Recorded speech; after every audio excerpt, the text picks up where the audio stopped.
La question des abus, évidemment, à travers le rapport de la SIAZ, a été un choc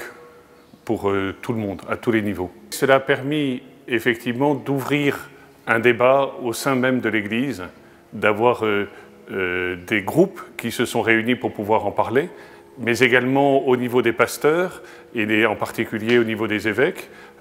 des mesures qui ont été prises et qui sont en cours de développement, justement pour pouvoir répondre de façon efficace, pertinente et sans délai à ce drame de la pédophilie, de la pédocriminalité et des abus dans l'Église. Les évêques de la province ont souhaité qu'un pôle provincial soit créé sous ma responsabilité pour pouvoir justement évaluer ce qui avait déjà été fait et tout ce qui demeurait encore à faire. Et donc il y a eu dans chaque diocèse des visites, des cellules d'écoute, des échanges avec les vicaires généraux, avec les évêques et naturellement aussi avec des groupes de victimes pour pouvoir comprendre leur situation et quels étaient les besoins réels des uns et des autres. Et donc désormais, après ce temps d'écoute, après ce temps d'étude, c'est désormais le moment de mettre en œuvre l'ensemble des recommandations que nous faisons. Il y a une réorganisation territoriale des cellules d'écoute pour pouvoir permettre un vrai travail en province, c'est-à-dire qu'il y ait une égalité de justice pour tous à travers les diocèses de la province. Et donc il va y avoir également un gros travail sur les protocoles d'accueil, les protocoles d'écoute et le traitement même des dossiers d'abus. C'était un gros travail qui devait permettre justement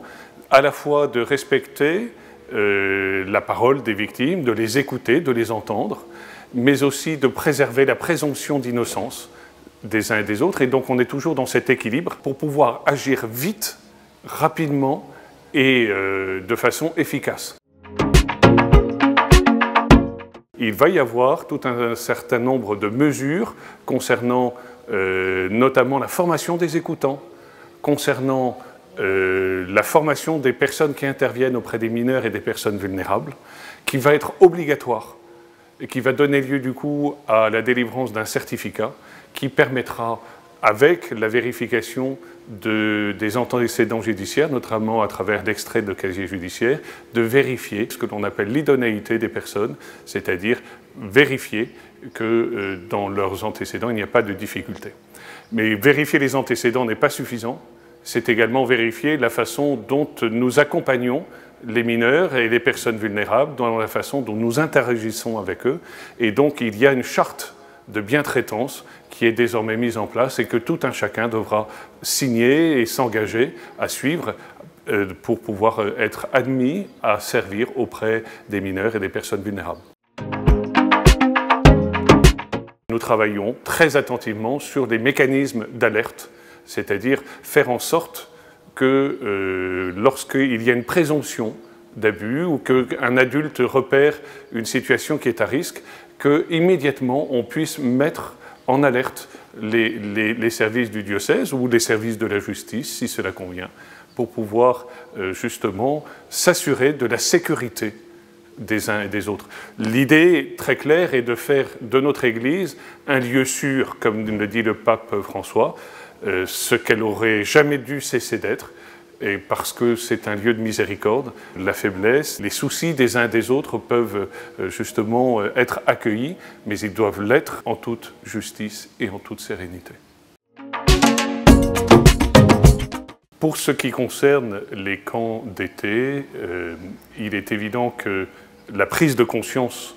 que nous avons eue à tous les niveaux désormais facilite la mise en œuvre de procédures et de vérification de l'application même de ces mesures dans la protection des mineurs et des personnes vulnérables. Et donc, plus personne ne peut accéder à un mineur seul, sans être là aussi encadré, préparé, formé, de façon à ce que nous devenions pleinement acteurs à tous les niveaux, justement, de cette lutte contre la pédocriminalité et la protection des plus fragiles. C'est un devoir pour l'Église. Et là, nous devons être intraitables.